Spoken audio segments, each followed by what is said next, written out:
Hello friends, the ज्ञान point YouTube channel में आपका स्वागत है। जैसा कि आपको पता है, बीपीएससी और शिक्षा विभाग से जुड़े हुए सारे सवाल मैं आपके बीच लाता हूं। आपको पता है, बीपीएससी ने नोटिफिकेशन जारी कर दिया और कहीं ना कहीं सिलेबस भी जारी कर दिया, लेकिन बच्चों में अंतर्द्वंद ये बना हुआ है कि क्या पढ़े नहीं पढ़े। आज मैं आपको मैथ के सारे सिलेबस के बारे में मैं बताऊँगा और मैं ओवरऑल आपको ये बताना चाहूँगा कि क्या आपको पढ़ना चाहिए और कौन कौन से टॉपिक आपको पढ़ना चाहिए। तो आप मेरे साथ बने रहिए और चैनल को लाइक करिए, सब्सक्राइब करिए। देखिए, बीपीएससी शिक्षक भर्ती सिलेबस, आपको पता है बीपीएससी में दो पेपर होंगे। पेपर 1 होगा जो भाषा का पेपर होगा, और पेपर 2 जो होगा वो जीएस का पेपर होगा।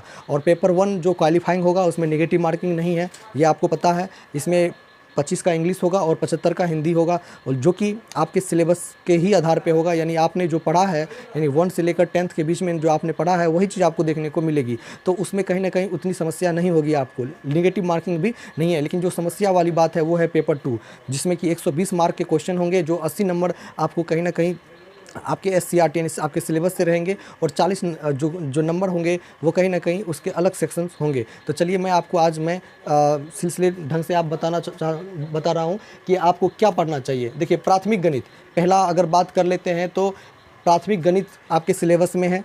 दूसरी बात कर लेते हैं मानसिक क्षमता परीक्षण, यानी प्राथमिक गणित में एलिमेंट्री मैथमेटिक्स। ये जो प्राथमिक गणित है, आपको ये मान के नहीं चलना है कि प्राथमिक गणित 1 to 5 का ही आपको गणित पूछा जाएगा, क्योंकि बीपीएससी के जो अतुल प्रसाद जी हैं वो कह चुके हैं कि आपकी जो न्यूनतम अर्हताएँ हैं वो 12th में है, और 12th के आधार पर आपको वो पूछा जाएगा। इसका मतलब 12th का पूछा नहीं जाएगा, बल्कि स्टैंडर्ड जो होगा सवाल का वो थोड़ा टफ होगा। कहने का मतलब आप समझ सकते हो कि जो बच्चा आप 1 to 5 में प्रॉफिट एंड लॉस, या मान के चलिए 6 to 8 के जो बच्चे होते हैं परसेंटेज बनाते हैं, तो उनको अगर 5 मिनट का समय लगता है, तो आप एक शिक्षक हो, आपसे उम्मीद करेगा कि उस चीज़ को आप 30 से 40 सेकेंड में आप बना दें। ऐसी क्षमता आप में होनी चाहिए। ये कहीं ना कहीं बीपीएससी का डिमांड है। आप देखिए, प्राथमिक गणित में कौन कौन सेक्शन आएंगे, मैं आपको बताऊंगा कि कौन कौन सेक्शन प्राथमिक गणित में आपको पढ़ने चाहिए, जो आपके लिए बहुत ज़रूरी है। आप मेरे यूट्यूब पे मेरे चैनल पे बने रहिए। देखिए, मानसिक क्षमता परीक्षण की बात कर लेते हैं। Mental ability test, mental ability test में समान क्वेश्चन पूछे जाते हैं, जो कि आप कहीं ना कहीं अगर जब आप देखे होंगे कि कोई बच्चा नवोदय का परीक्षा देता है तो उनसे भी रीजनिंग पूछा जाता है। तो इस चीज़ को आप समझिए। इसमें जो है कोडिंग डिकोडिंग होगा। इसके साथ साथ आपको इसमें सिटिंग अरेंजमेंट, रैंकिंग और कुछ पजल आपको पूछे जा सकते हैं। साथ में एक सदृश परीक्षण होते हैं, वो पूछे जाएंगे। मैं इनका एक अलग सा सिलेबस, जो रीजनिंग में क्या पूछा जाएगा वो मैं आपको बताऊंगा। फिलहाल आज मैं आपको मैथ के बारे में बताऊंगा। समान जागरूकता का अर्थ होता है एक तरह का करंट अफेयर्स, जो कि आपको देश विदेश और राज्य के जो मसले पर आपको जानकारी होनी चाहिए। एक शिक्षक से जो उम्मीद की जाती है वो आपको कहीं ना कहीं आपको उस पर खरा उतरना पड़ेगा। कहने का मतलब, अगर आप पेपर पढ़ते हो प्रतिदिन तो ये आपके लिए फ़ायदे की बात होगी। नहीं तो आप कुछ प्रकाशन के बुक आए हैं, जैसे एडुटेरिया है, आप उसको पढ़ सकते हो। दूसरा बात है SPD का जो है जो पत्रिका है उसको पढ़ सकते हो। प्रतियोगिता दर्पण है, उसको पढ़ सकते हो। इसके साथ साथ जो कई ऐसे मार्केट में अवेलेबल है जो वार्षिक है। आप देखिए, मासिक पत्रिका मत खरीदिएगा, आप वार्षिक पत्रिका खरीदिएगा, और वार्षिक में भी वो पत्रिका खरीदिएगा जो कि 2022 के कंटेंट को जोड़ा हुआ हो। तो इस चीज़ को आप ध्यान में रखिएगा। तो समान जागरूकता, इसके साथ साथ कुछ यूट्यूब चैनल है जिसको आप फॉलो कर सकते हो, ठीक है। उसके बाद सामाजिक विज्ञान में 6, 7, 8, 9, 10 इसके स्टैंडर्ड के ही क्वेश्चन होंगे, लेकिन क्वेश्चन का पूछने का तरीका अलग होगा, क्योंकि आपके पास 5 ऑप्शन है। इस चीज़ का आपको ध्यान में रखना है। दूसरी बात है, सामाजिक विज्ञान और सामान्य विज्ञान में क्या फ़र्क है। जो सामाजिक विज्ञान है, इस सामाजिक विज्ञान में कहीं ना कहीं लोकतंत्र आ जाता है। इस सामाजिक विज्ञान में इतिहास आ जाता है। इस सामाजिक विज्ञान में वो सारे सेक्शन आ जाते हैं जो कि कहीं ना कहीं हमारे बुक और पाठ्यक्रम में वर्णित हैं। सामान्य विज्ञान की बात कर लें, जनरल साइंस में आपको फिजिक्स, केमिस्ट्री और बायो के क्वेश्चन रहेंगे। खास करके बायो के क्वेश्चन ज़्यादा रहेंगे, क्योंकि ये हमारे दिनचर्या से रिलेटेड होता है। तो इस चीज़ को आप ध्यान में देखिए। आगे है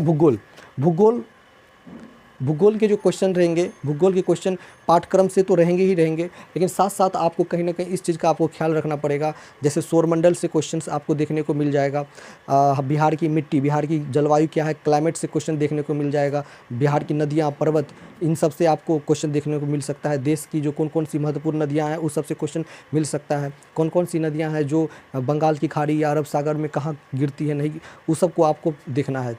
तो इन सब चीज़ पे आपको भूगोल पे आपको खास करके नज़र, अगर आप 10th का, 9th का, 8th का अगर आप ज्योग्राफी पढ़े हो तो आपके लिए सफिशिएंट है। अब देखिए, पर्यावरण की बात कर लें तो पर्यावरण कहने का मतलब 6 क्लास का पर्यावरण के आप और 7 क्लास के आप बुक अगर आप देखे होंगे तो उसमें बहुत सारी चीज़ मौलिक चीज़ें हैं, जिसमें पानी के बारे में चर्चा है, जिसमें मिट्टी के बारे में चर्चा है। तो उन सब चीज़ों को आप देखिए तो आप कहीं ना कहीं उस चीज़ को आप आराम से कर लोगे। इसके साथ साथ भी अगर आप लूसेंट को फॉलो करते हो, लूसेंट आपके पास है या घटना चक्र का बुक है, तो कहीं ना कहीं प्रीवियस ईयर का घटना चक्र का अगर आप बुक है तो वो आपको सफिशिएंट है। लेकिन खास करके जोर इस बात पे दिया गया है कि जो एनसीईआरटी और एससीईआरटी के टॉपिक्स को ज़्यादा करके पढ़ना है। देखिए, अब दूसरी बात रह गई भारतीय राष्ट्रीय आंदोलन की, तो भारतीय राष्ट्रीय आंदोलन में भी सारे टॉपिक पढ़ना है, जैसे कि 1857 से लेकर के 1947 के बीच कौन कौन से आंदोलन हुए, खास करके 1915 से लेकर के 1947 के बीच। चूँकि आप जानते हैं 1915 में गांधी जी जब लौटे तो वो कई सारे सत्याग्रह किए, उसमें चंपारण का सत्याग्रह है, खेरा है, असहयोग आंदोलन है, सविनय अवज्ञा आंदोलन है, दांडी यात्रा है।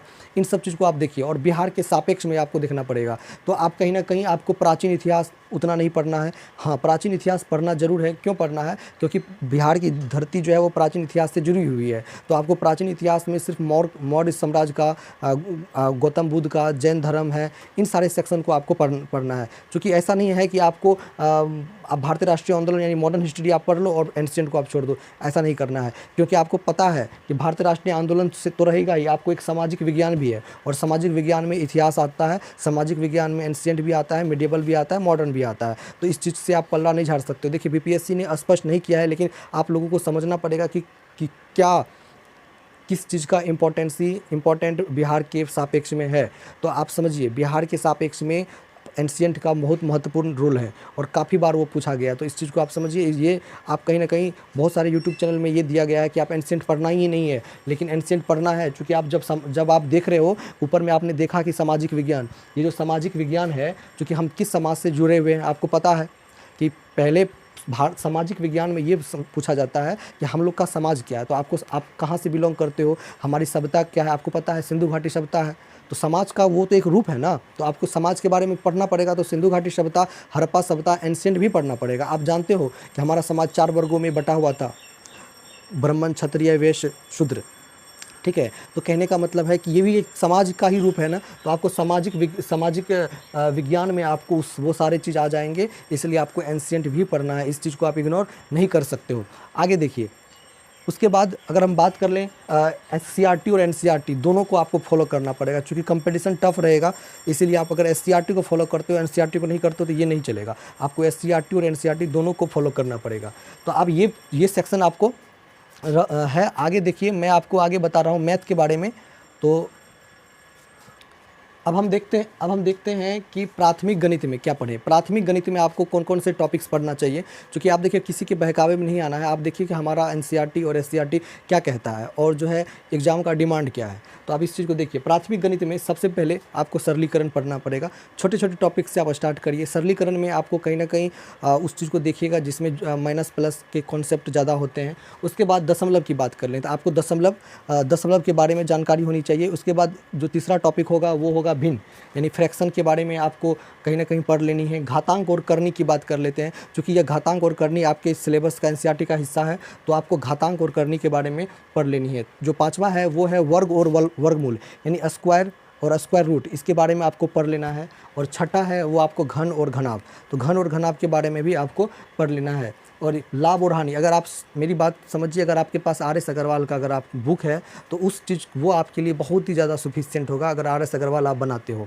तो कहीं ना कहीं आप यूट्यूब चैनल पे तो बने ही रहिए, लेकिन खासकर अपना प्रैक्टिस ज़्यादा करिए। क्योंकि यूट्यूब चैनल आपको 5, 10, 20 क्वेश्चन आपका प्रैक्टिस करवा सकता है, लेकिन आपको सबसे ज़्यादा प्रैक्टिस कहीं ना कहीं आपको ज़्यादा करना पड़ेगा। तो लाभ हानि, जो भी नियोजित शिक्षक है, जो भी कहीं ना कहीं उनका पढ़ाई से लिंक थोड़ा बहुत हट गया है, उस चीज़ को आप फिर से आप रिकवर कर सकते हैं। लाभ हानि का चैप्टर है आपको, उसमें भी आर.एस. अग्रवाल में, उसमें आप उसको देख लीजिए। उसके बाद प्रतिशत, 8वां है आपका प्रतिशत।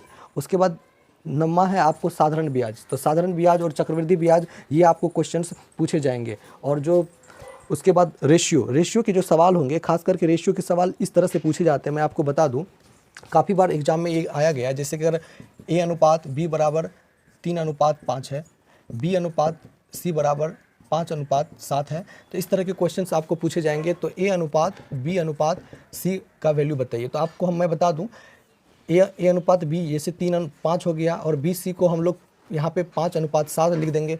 अब जो जगह खाली है, इसके सामने जो जगह खाली है वो आपको पुट कर देना है, और इसके सामने जो जगह खाली है, यानी इसके सामने क्या खाली है 5, तो यहाँ पे 5 पुट कर देना है।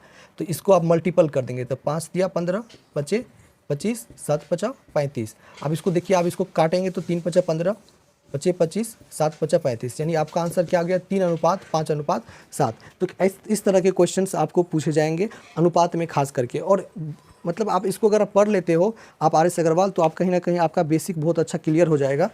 तो इस चीज़ को आप देखिए। आगे जो है वो है ज्यामिति। ज्यामिति में के बेसिक्स क्वेश्चंस पूछे जाएंगे। आप देखिए ज्यामिति के आपको बेसिक्स क्वेश्चन पूछे जाएंगे। क्यों?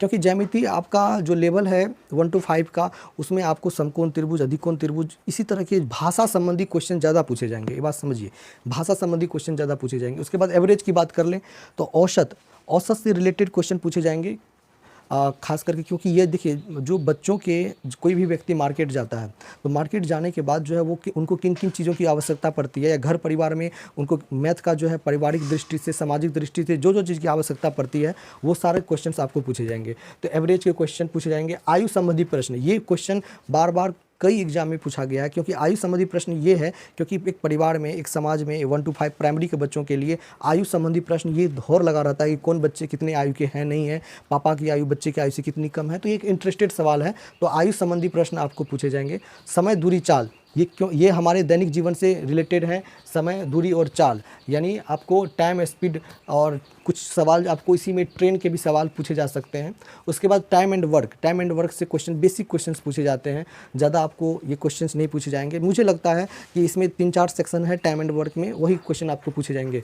एक्स्ट्रा की बात कर लें तो एक्स्ट्रा में कुछ क्वेश्चन होते हैं जो आपको पूछ दिया जाता है, लेकिन वो आपके सिलेबस का ही हिस्सा होता है, लेकिन क्वेश्चन पूछ दिया जाता है, वो कॉम्पिटिटिव है। तो अगर आप मान के चलिए कि अगर आप 20 क्वेश्चन इससे मैथ से अगर रहते हैं तो 20 क्वेश्चन में 3 से 4 क्वेश्चन एक्स्ट्रा पूछा जाएगा। तो इसके लिए आपको परेशान नहीं होना है, और मैं आपको अलग अलग सेक्शन का मैं आपको वीडियो दे दूंगा जो आपकी कहीं ना कहीं आपको बहुत हेल्पफुल करेगा। चलिए, अगर आपको कंटेंट अच्छा लगे तो चैनल को लाइक करिए, सब्सक्राइब करिए और शेयर करिए, ताकि बच्चों में अंतर्द्वंद ना हो कि क्या पढ़ें नहीं पढ़ें। और अगर कमेंट करिए, अगर आपको कोई भी टॉपिक्स आपको प्रॉब्लम होता है तो मैं उसका प्रॉपर वीडियो बना दूंगा, क्योंकि मेरे पास भी समय नहीं होता है, क्योंकि मैं भी टीचिंग करता हूँ। टाइम मिल पाता है तो मैं आपके लिए वीडियो बना पाता हूँ। जय हिंद।